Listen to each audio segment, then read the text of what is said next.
Sa isang magulong kanto sa Cubao, kung saan nagsasalpukan ang ingay ng mga busina at sigawan ng mga nagtitinda ng banana queue, huminto ang isang motorsiklo.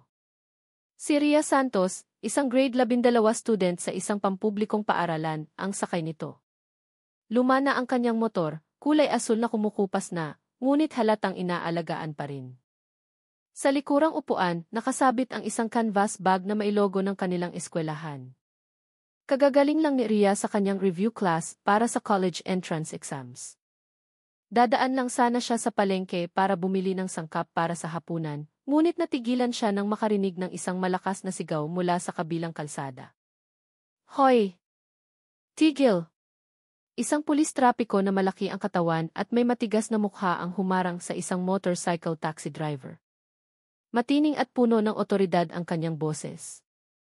Ang pulis na iyon ay si Police Staff Sergeant Armando Reyes, na mas kilala sa lugar bilang si Mando. Tanyag siya sa pagiging mainitin ang ulo at arogante, lalo na sa mga maliliit na motorista. Napatingin lang sandali si Ria. Madalas na niyang marinig ang mga kwento tungkol kay Mando, kung paano niya pinipilit ang mga trooper na magbigay ng hipang kape, kahit walang malinaw na paglabag. Huminga siya ng malalim. Ngunit bago pa niya muling mapaandar ang motor, isang marahas na boses ang muling nagpatigil sa kanya. Ikaw din. Tumigil ka. Itinuro siya ni Sergeant Mando. Ako po. Ikaw. Bakit walang side mirror yang motor mo sa kaliwa? Peligro yan. Violation yan. Agad na tiningnan ni Ria ang kanyang salamin. Totoo nga, nawawala ang kaliwang side mirror. Natanggal ito 2 araw na ang nakalipas ng aksidenteng mabali. Hindi pa niya ito napapalitan. Ngunit alam niyang sapat na ang isang simpleng paalala, hindi isang pasigaw na utos. Paumanhin po, sir. Papalitan ko pa lang po, hindi pa po ako nakakabili. Palusot ng lahat yan, umismid si Mando at tinitigan siya ng masama. Nasaan ang mga papeles mo? Magalang na iniabot ni Ria ang kanyang ECC at lisensya. Ngunit bago pa siya makapagsalita muli, marahas na hinablot ni Mando ang susi ng kanyang motor at binunot ito. Titiketan ko to. Sir, hindi naman po ako tumatangging matiketan, pero... Walang pero. Akala mo hindi ko alam ang mga diskarte niyong mga estudyante, tumaas ang boses nito. Nagsimula nang magtinginan ang mga tao. Ilang tindera ang nagbulungan. Ayan na naman si Mando. Sinubukan ni Ria na manatiling kalmado. Mamimili lang po ako saglit, sir. Babayaran ko naman po ang multa ayon sa tamang proseso. Ngumisi si Mando. Gusto mo ng madalian? Kung gusto mong mapabilis, mag-abot ka na lang. 500 tapos ang usapan. Agad na nanigas ang mukha ni Ria. Pasensya na po, sir. Estudyante lang po ako. Wala po akong ganoong kalaking pera. At kahit po mayroon, gusto kong sumunod sa patakaran. Isang mahinang tawa ang kumawala kay Mando. Napakalinis mo naman. Marami ang nagsasabi niyan pero sa huli, nagbabayad din. Naging mapanlait ang tono nito. Pinagmasdan niya si Ria mula ulo hanggang paa, puting blusa at asul na palda na uniforme, mga sapatos na medyo luma na at isang mukhang simple at walang kolorete. Sa isip niya, madaling takutin ang dalagang ito. Sige na, huwag ka ng maraming dahilan. Iiwan ko to rito hanggang sa magbago ang isip mo. Itinulak niya ang motor ni Ria sa gilid ng bangketa, nagsindi ng sigarilyo at humitit na parang walang pakialam. Nanahimik si Ria. Ngunit sa kanyang mga mata, may galit na unti-unting lumalaki. Sir, pakisuyo po, huwag po kayong bastos. Estudyante lang po ako. Ibinuga ni Mando ang usok sa direksyon ni Ria. Estudyante. Dapat alam ng estudyante ang batas, hindi yung nagpapalusot sa kalsada. Nagsimula nang magkumpulan ang ilang mga tao. Isang ginang na nagtitinda ng goto ang bumulong sa katabi, kawawa naman yung bata. Ganyan talaga yang si Mando. Bigla, isang binatang delivery rider ang lumapit. Sir, wag naman pong ganyan. Kung titiketan nyo, tiket lang. Bakit kailangan pang magalit? Tumingin ng masama si Mando. Sino ka para makialam? Nagsasabi lang po ako ng maayos, sir. Estudyante pa yung bata. Humakbang si Mando palapit sa rider. Kung nagpapakabayani ka, gusto mo ikaw din ang tiketan ko. Lalong tumindi ang tensyon. Tiningnan ni Ria ang kanyang motor na ngayon ay basta na lang nakasandal sa pader. Sir, nakikiusap po ako, huwag niyo pong saktan.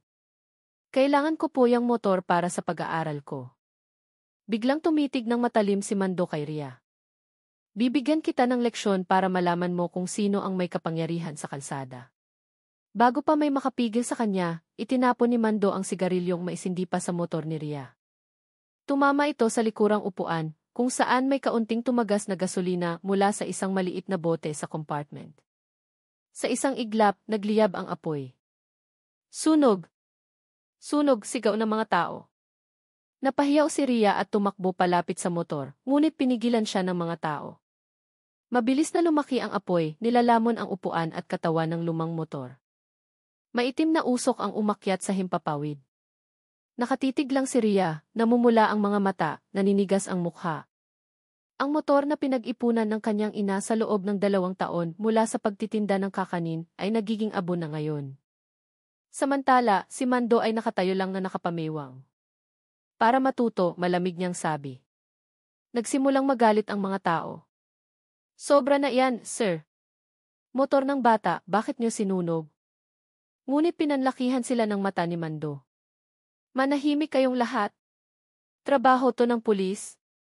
Dahan-dahang tumingin si Ria sa kanya. May mga luhang tumutulo sa kanyang pisngi, ngunit ang boses niya ay walang bahid ng pag-iyak. Akala niyo po siguro ordinaryong estudyante lang ako, no? Ngumisi si Mando. Bakit hindi ba? Tinitigan siya ni Ria ng diretso sa mata. Sinira niyo po ang motor na binili ng nanay ko mula sa sarili niyang pawis. At gumawa po kayo ng isang malaking pagkakamali. Natahimik ang paligid. Tanging ang lagitik ng apoy na tumutupok sa natitirang bahagi ng motor ang maririnig. Isang lalaking nasa katanghalian ang edad ang lumitaw mula sa direksyon ng palengke. Matipuno ang kanyang katawan, may matigas ngunit kagalang-galang na mukha. Nakasuot siya ng leather jacket at cargo pants. Agad na nagbigay daan ang mga tao. Si Mang Dario yan, bulong ng isang tindera. Tatay ni Ria. Napalingon si Mando. Sino ka? Dahan-dahang lumapit ang lalaki, tiningnan ang nasusunog na motor, at pagkatapos ay ang kanyang anak na tahimik na umiiyak. Ako ang ama niya, sabi niya ng walang emosyon. Nag-violate ang anak niyo sa batas trapiko. At yan na ba ang dahilan para sunugin ang motor niya? Kalmado ang boses ng lalaki, ngunit mailamig at talim sa likod nito. Sir, usaping batas ito. Huwag kayong makialam, mayabang pa ring sagot ni Mando. Tinitigan siya ni Dario ng matagal. Nakikialam ako dahil winawalan mo ng dangal ang unipormeng suot mo. Nagtaka si Mando. Anong ibig niyong sabihin? Dati akong miyembro. Ngayon, ako ang head trainer ng disiplina sa Pimp Isaf Training Center. Biglang nagbago ang mukha ni Mando. Ang ingay ng mga tao ay biglang naging ganap na katahimikan. Napayuko lang si Ria. Tuloy pa rin ang pagtulo ng kanyang luha, ngunit ngayon may kaunting ginhawa na sa kanyang mga mata. Tumingin si Dario sa anak. Ria, manatili ka lang dyan. Ako na ang bahala. Pagkatapos, tinitigan niya si Mando na parang isang agila. Alam mo ba ang kahihinatnan ng ginawa mo? Pinapatupad ko lang po ang batas, sir. Pagpapatupad ng batas sa pamamagitan ng pagsunog ng ebidensya. Sa pamamagitan ng pagpapahiya sa isang estudyante. Hindi yan pagpapatupad ng batas. Pang-aabuso yan sa kapangyarihan. Natigilan si Mando. Ang ilang pulis na kararating lang ay nagtinginan, walang nangahas magsalita. Dahan-dahang lumapit si Dario kay Mando at sinabi sa mababa, ngunit mariing boses, hubarin mo iyang uniforme mo. Ngayong gabi mismo ay i-report kita diretso sa Internal Affairs Service. Napayuko si Mando, namumutla ang mukha. Sir, patawad po. Nagkamali po ako. Ang patawad mo ay hindi maibabalik ang motor ng anak ko. Pero kaya pa kitang turuan ng leksyon tungkol sa pananagutan. Tumingin si Ria sa kanyang ama na maihalong paghanga at pasasalamat. Ngunit hindi pa doon nagtatapos ang gabi. Matapos dalhin ng ibang pulis si Mando sa presinto, umupo sina Dario at Ria sa kanilang terasa. Marahan ang ihip ng hangin. Naririnig ang huni ng mga kuliglig mula sa bakuran. Kaya mo pa ba, anak? Mahinang tanong ni Dario. Kaya po, tay. Masakit lang pong makita na may mga taong ganoon kaabusado. Isang bahagyang ngiti ang sumilay sa labi ni Dario. Minsan, ang katotohanan ay hindi agad nananalo. Pero hanggat nasa tama kang landas, panahon ang magpapatunay. Tumango si Ria. Sa kanyang mga mata, may bagong determinasyon. Hindi po ako mananahimik, tay.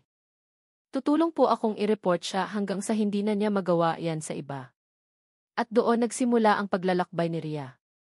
Isang dalagang inakalang mahina, ngunit siyang magdadala ng pagbabago sa kanyang paligid. Ang hindi nila alam, kinabukasan, may mas malaking hamon na naghihintay. Isang laban na iayanig sa buong sistema. Kinabukasan, mabigat pa rin ang pakiramdam sa bahay ni Ria. Ang amoy ng sunog mula sa motor ay tila kumapit pa rin sa kanyang damit. Sa sala, ang kanyang ina, si Aling Lita, ay tinitingnan ang litrato ng natirang bahagi ng motor sa cellphone, nangingilid ang luha. Yan lang ang nag-iisa nating motor, Ria, mahina ngunit nanginginig niyang sabi. Pinag-ipunan ko yan sa pagtitinda ng kakanin sa loob ng 2 taon.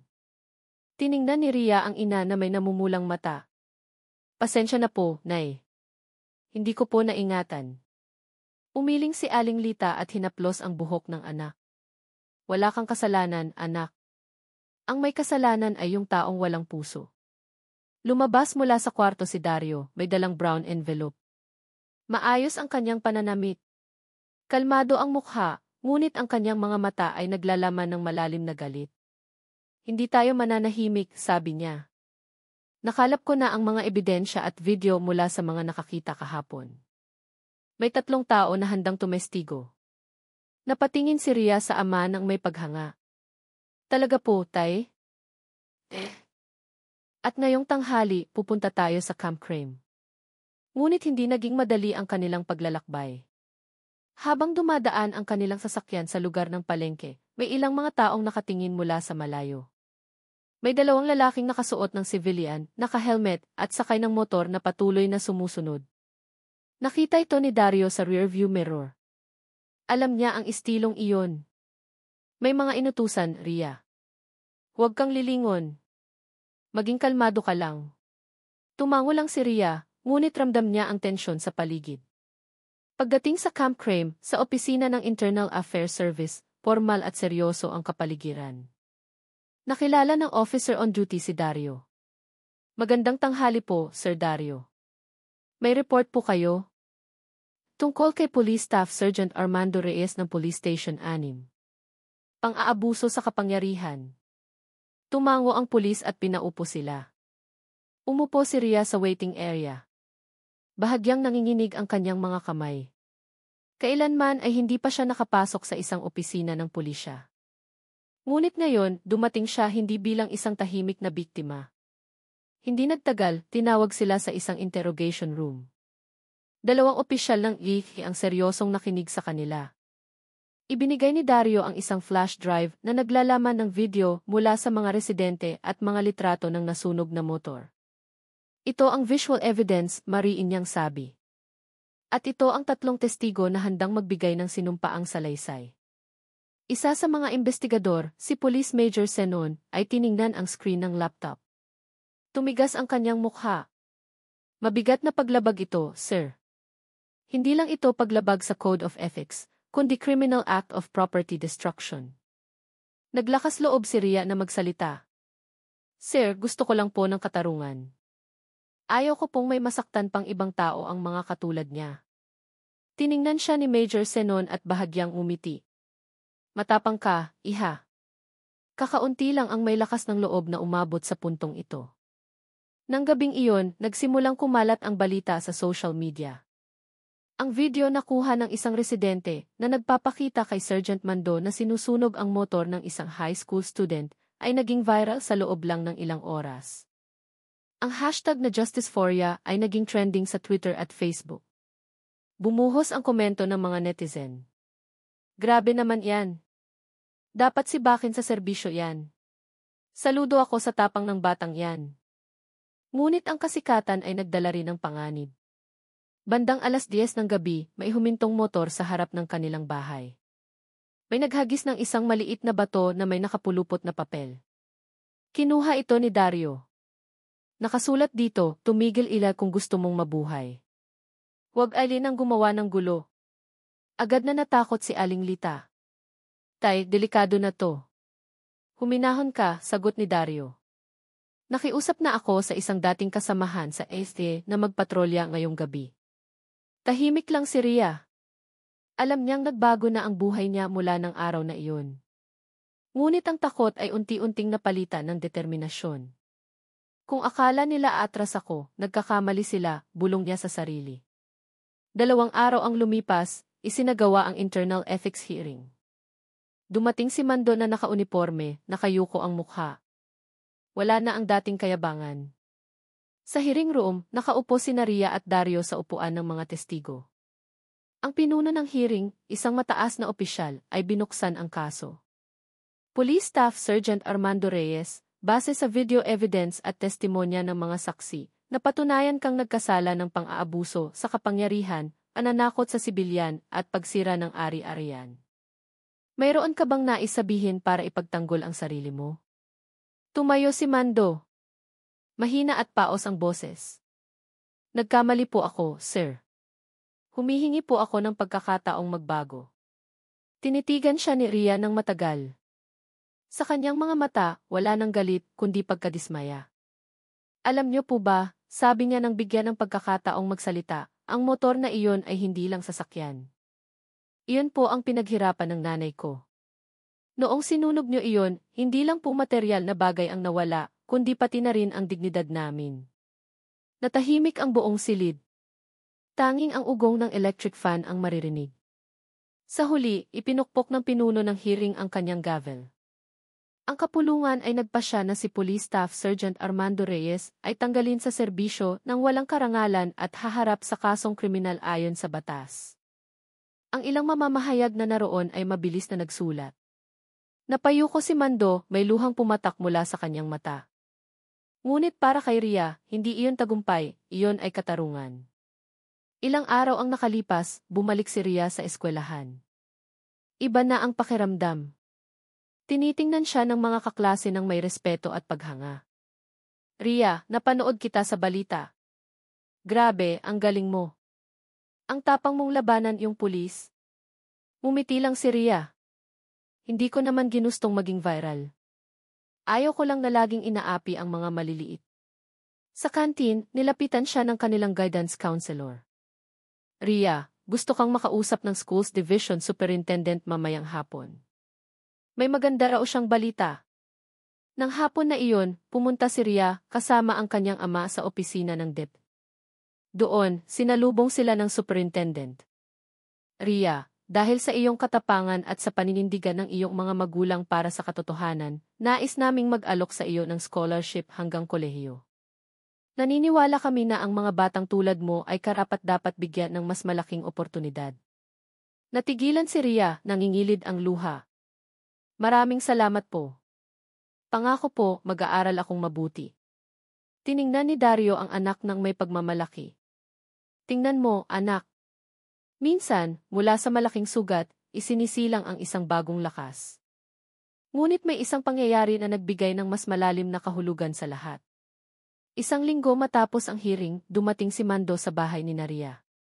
Hindi naka-uniporme, kundi simpleng damit lang. Sa kanyang kamay, may dala siyang isang supot ng kanin at ulam at isang maliit na sulat. Maingat silang sinalubong ni Ria. Gusto ko lang pong humingi ng tawad, mahina niyang sabi. Nawala sa akin ang lahat. Pero siguro, nararapat lang sa akin ito. Tinitigan siya ni Ria. Pinapatawad ko na po kayo, sir. Pero sana, pagkatapos nito, malaman niyo na kung ano ang pakiramdam ng maging isang maliit na taong walang kapangyarihan. Tumango si Mando. Pumatak ang kanyang luha. Salamat, iha. Mas matatag ka pa kaysa sa akin.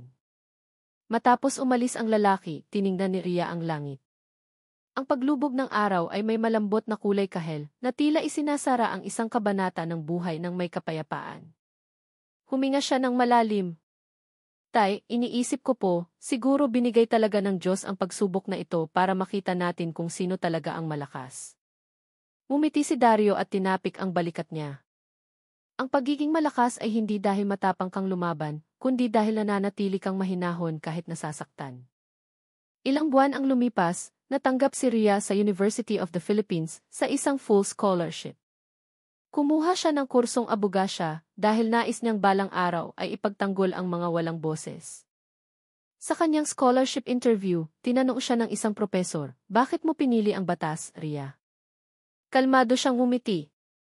"Dahil nakita ko po mismo kung paano ginagamit ang batas para mang-api ng mga maliliit. Ayaw ko na pong maulit iyon." Naging viral din ang interview na iyon. At ang pangalan ni Rhea ay nakilala hindi bilang biktima, kundi dahil sa kanyang tapang at paninindigan. Sa huling gabi bago siya tumulak patungong kolehiyo, umupo si Rhea sa labas ng bahay, tinitingnan ang natirang balangkas ng kanyang lumang motor na itinabi ng kanyang ama sa isang sulok ng bakuran.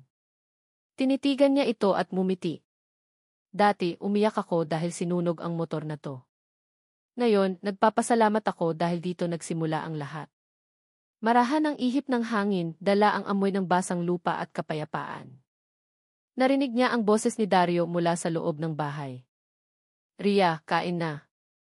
Nagluto si nanay mo ng paborito mong sinigang." "Opo, tay," sagot niya, bahagyang tumatawa. Tumingin si Rhea sa langit na nagsisimula ng dumilim. Sa kanyang puso, may matatag na paniniwala na ang katotohanan, sa huli, ay palaging hahanap ng sarili nitong daan. Ang kwento ni Rhea ay naging inspirasyon sa maraming paaralan. Ang pangalan niya ay binabanggit sa mga seminar tungkol sa katapangan laban sa inhustisya. Ang kanyang video ay muling ipinakalat na may caption, "Huwag maliitin ang isang high school student na alam ang kanyang karapatan." At sa isang maliit na kanto sa Cubao, madalas pa ring ikwento ng mga tao ang pangyayaring iyon sa kanilang mga anak. Halos 6 na buwan na ang lumipas mula nang mangyari ang insidente. Ang pangalan ni Rhea Santos ay madalas pa ring mabanggit sa social media. Minsan, lumalabas siya sa balita sa telebisyon, minsan naman ay iniimbitahan sa mga seminar tungkol sa katapangan ng kabataan. Ngunit sa likod ng lahat ng atensyon, nararamdaman ni Rhea na hindi na pareho ang kanyang buhay. Ang dating simpleng mga araw ay napuno na ng mga tingin ng tao. Sa eskwelahan, iginagalang siya ng ilang kaibigan, ngunit mayroon ding mga mapanlait. Siguradong tuwang-tuwa yan na naging viral, bulong ng isa sa likod niya. Parang TikTok celebrity na ngayon. Nagkukunwari si Rhea na hindi niya naririnig, ngunit may kirot sa kanyang puso. Hindi niya hinangad ang kasikatan. Katarungan lang ang gusto niya. Ngunit madalas, mali ang paghusga ng mundo. Isang hapon, naglalakad siyang mag-isa pa uwi, dumadaan sa isang maliit na eskinita malapit sa riles ng tren. Dala ng hangin ang amoy ng alikabok at mga tuyong dahon. Biglang may humintong motor sa harap niya.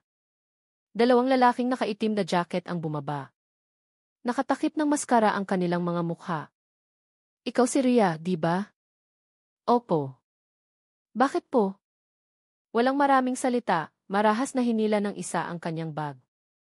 Napaupo si Rhea sa lupa. "Hoy! Bitawan niyo yan," sigaw niya. Ngunit nang akmang susuntukin siya ng isa, may narinig silang malakas na sigaw mula sa malayo. "Tigilan niyo yan!" Isang binata ang tumatakbo palapit. Si Rico, isang kaklase na matagal nang mailihim na pagtingin kay Rhea. Sinipa niya ang isang salarin at nagawang agawin ang bag ni Rhea. Mabilis na tumakas ang mga ito. "Ayos ka lang. May kaunting galos. Pero ayos lang ako." Tinulungan ni Rico si Rhea na tumayo. Pareho silang hinihingal. "Mukhang hindi sila ordinaryong magnanakaw," sabi ni Rico. "Parang sinadya ka talagang saktan." Natahimik si Rhea. Alam niyang kahit natanggal na si Mando sa serbisyo, may mga taong hindi natutuwa sa kanyang katapangan. "Siguro, bahagi ito ng presyong kailangan kong bayaran," mahina niyang sabi. Ilang araw ang lumipas, opisyal nang nagtapos si Rhea sa high school na may matataas na marka. Sa kanilang graduation, tinawag ang pangalan niya para tumanggap ng isang espesyal na parangal, ang Key Award for Courage and Moral Integrity. Umalingaw-ngaw ang palakpakan sa buong auditorium. Umakyat si Rhea sa entablado, tumatanggap ng plaque na may nangingilid na luha. Sa gitna ng mga tao, nakita niya ang kanyang ama at ina na nakatayo sa likod, puno ng pagmamalaki. Ngunit habang nakatutok sa kanya ang ilaw ng entablado, isang bagay ang pumasok sa isip niya, ang katarungan ay hindi natatapos sa isang kaso. Pagpasok niya sa kolehiyo sa Diliman, naging aktibo si Rhea sa mga organisasyon. Pinili niya ang University Legal Aid Group, kung saan natututo ang mga estudyante ng abogasya na tulungan ang mga maliliit na mamamayan. Doon niya nakilala ang kanyang propesora, si Atty. Rina, isang veteranang human rights lawyer. "Kilala kita, Rhea," sabi ni Atty. Rina na may ngiti. "Ang kwento mo noong high school ay nagbigay inspirasyon sa marami." "Salamat po, ma'am. Pero marami pa po akong dapat matutunan." "Maganda yan. Dahil ang katapangan na walang kaalaman ay maaaring maging mapanganib. Ngunit ang katapangan na may kaalaman, iyon ang tunay na kapangyarihan." Tumimo ang mga salitang iyon sa puso ni Rhea. Sa paglipas ng mga buwan, nagsimula siyang sumama sa mga kaso ng mga ordinaryong mamamayan. Isa na rito ang kaso ni Mang Efren, isang magugulay na inakusahan ng Meralco na nagnanakaw ng kuryente. Ngunit ang kanyang koneksyon ay lehitimo. Pinuntahan ni Rhea at ng kanyang grupo ang bahay ni Mang Efren sa isang masikip na looban sa Tondo. "Tay, pwede po naming makita yung sulat na natanggap niyo?" "Ito, iha. Pero hindi ko maintindihan ang nakasulat." Binasa ito ni Rhea. May depekto ang sulat na ito ayon sa batas. Walang opisyal na pirma. Mukhang pananakot lang ito. Nang gabi ring iyon, gumawa si Rhea ng isang detalyadong ulat at ipinadala ito sa opisina ng Meralco. Makalipas ang ilang araw, naayos ang kaso at napatunayang walang sala si Mang Efren. Ang balitang ito ay hindi naging viral tulad ng dati niyang kaso, ngunit para kay Rhea, mas makahulugan ito. "Iba po ang pakiramdam, ma'am," sabi niya isang araw kay Atty. Rina. "Dati, lumaban ako dahil biktima ako. Ngayon, lumalaban ako dahil alam kong maraming tao ang hindi kasing lakas ko noon."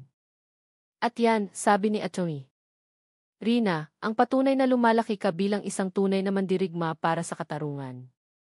Ngunit hindi laging madali ang buhay." Isang gabi, nakatanggap si Rhea ng tawag mula sa isang hindi kilalang numero. "Rhea Santos." "Opo." "Sino po ito?" "Kung patuloy kang makikialam sa mga kaso ng ibang tao, magsisisi ka. Hindi malinis ang mundong ginagalawan mo." Naputol ang tawag. Tinitigan ni Rhea ang kanyang telepono. Nanginginig ang kanyang kamay, ngunit nanatiling kalmado ang kanyang mukha. Tiningnan niya ang litrato ng kanyang pamilya sa lamesa at bumulong, "Hindi ako aatras." Ilang linggo ang lumipas, nakatanggap siya ng imbitasyon bilang tagapagsalita sa isang campus event na may temang i-batas at moralidad ng kabataan. Sa entablado, nagsimula siyang magsalita ng walang kodigo. "Dati, isa lang akong ordinaryong estudyante. Akala ko ang batas ay para lang sa matatanda. Hanggang sa isang araw, nakita ko mismo kung paano ito ginagamit para mang-api, hindi para magprotekta.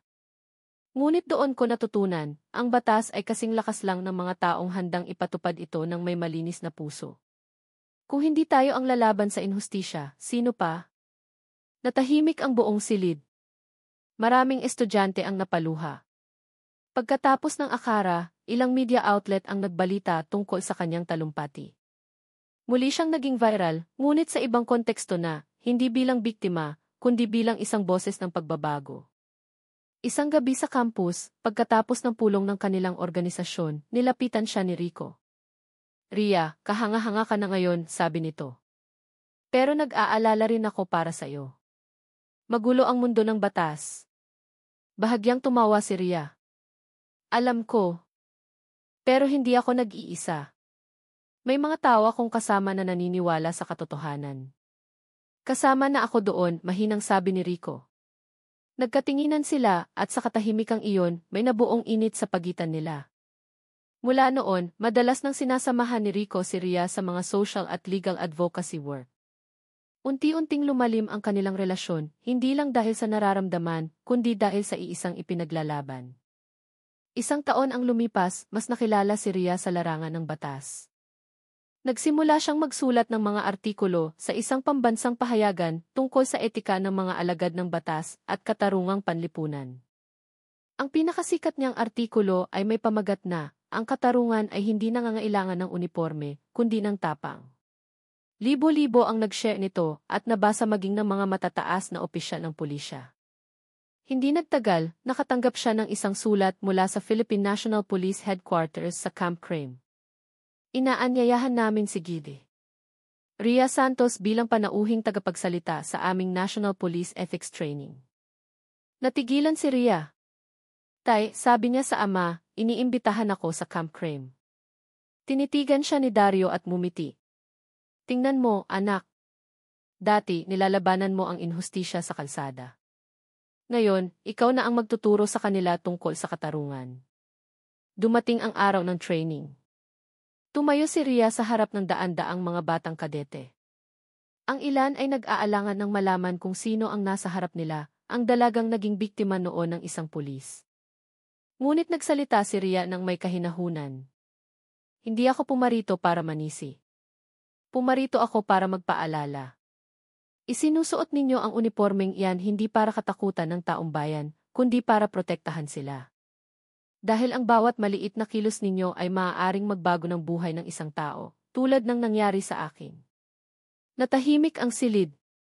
Isang kadete ang yumuko at pumalakpak. Sinundan ito ng iba pa. At sa araw na iyon, marami sa kanila ang nagsimulang maintindihan ang tunay na kahulugan ng kanilang tungkulin. Nang gabing iyon, isang senior officer ang lumapit kay Rhea. Salamat, iha. Ipinaalala mo sa aming lahat ang pundasyon ng pagiging pulis, ang maglingkod at mag-ayuda. Ngumiti si Rhea. Gusto ko lang pong malaman ninyo na marami pa ring maliliit na mamamayan ang nagtitiwala sa pulisya. Ngunit ang tiwalang iyon ay kailangang pangalagaan. Tumango ang opisyal. Pinahiya mo kami, pero kasabay nito, ipinagmalaki ka namin. Ilang buwan pa ang lumipas, tumanggap si Rhea ng parangal mula sa Commission on Human Rights para sa kanyang dedikasyon sa pagpapalaganap ng kaalaman sa batas. Umakyat siya sa entablado, suot ang isang simpleng Filipiniana. Nagkumpulan ang mga mamamahayag. Nang magbigay siya ng talumpati, sinabi niya, isa lang po akong ordinaryong high school student na nawalan ng motor. Pero mula sa kawalan na iyon, natagpuan ko ang isang bagay na mas malaki, na ang katotohanan ay hindi dapat katakutan, basta't isinasabuhay ng may puso. Isang mahabang palakpakan ang pumuno sa buong silid. Habang nakatingin siya sa mga tao, alam ni Rhea na ang kanyang paglalakbay ay nagsisimula pa lamang. Ang apoy na tumupo